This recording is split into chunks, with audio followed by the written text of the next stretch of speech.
Assalamualaikum warahmatullahi wabarakatuh.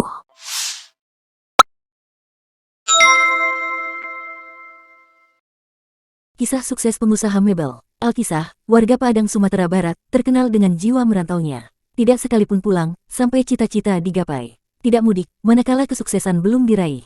Kata sebagian orang, malu, manakala belum jadi orang sukses. Demikian semangat membara orang Minang. Kita bisa lihat, kisah sukses para saudagar Padang, atau kisah sukses warga Minang lain, dengan rumah makannya.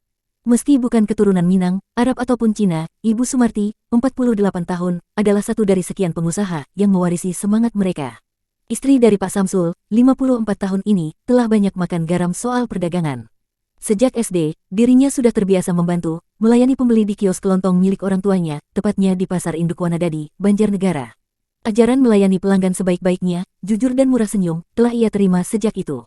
Tak hanya itu, semangat berusaha, dan sedikit manajemen pun telah ia dapatkan sedari kecil.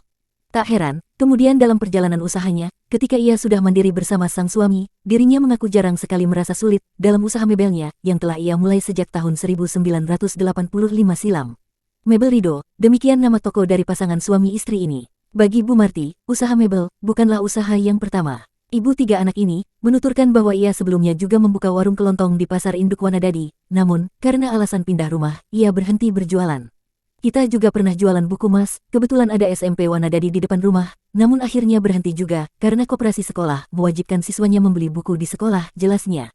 Ikhtiar semaksimal mungkin, meski belum sukses dengan usaha sebelumnya, namun doa, sembari terus bersedekah, tak henti-hentinya ia lakukan. Ibu saya mengajarkan salat malam, salat duha, dan sebisa mungkin bersedekah setiap hari. Meski saya tak tahu apa yang akan saya dapatkan dengan melakukan hal itu, namun saya selalu berusaha mencontoh apa yang telah dilakukan orang tua saya, terang Bu Marti. Pucuk dicinta ulang pun tiba, demikian kata pepatah. Toko mebel Rido berawal dari hal kecil yang sangat sederhana. Kala itu, kebetulan ada teman yang butuh lemari, gak tahu kenapa, ia percaya kepada saya untuk mencarikan ke tukang kayu, mungkin semuanya memang telah diatur. Lah, saya kan sukanya bisnis, jadi ya saya pesan ke tukang kayu, kemudian saya jual pada teman saya itu dengan cara diangsur, cerita ibu yang murah senyum ini. Berawal dari satu orang, lama-kelamaan, teman-teman lain pun ikut-ikutan membeli kepada saya, saat mereka butuh lemari, kursi atau mebel lainnya. Saya dan suami pun kemudian berpikir, kenapa tidak membuka toko sendiri saja. Akhirnya, kami pun membuka toko sendiri, 24 tahun silam. Dengan 2 tukang kayu, rumah kami jadi pabrik, sekaligus toko, tambahnya berkisah. Untuk mencapai kesuksesan dan kemapanan, memang selalu butuh perjuangan dan kesabaran, demikian pula yang dialami Bu Marti dan Pak Samsul. Berawal dari uang Rp20.000, saat pertama kali mendapat pesanan dari teman, itu pun pinjaman orang tua, kini tak terhitung lagi jumlahnya. Ketika ditanya aset maupun omset harian, ia hanya menjawab dengan senyum saja, sembari guyon, saya tak pernah menghitung mas, nanti malah terlalu banyak pikiran. Saat disusul dengan pertanyaan, lalu bagaimana dengan manajemennya Bu? Kami hanya menulis transaksi dengan 3 pembukuan, pemasukan, pengeluaran, dan piutang jawabnya.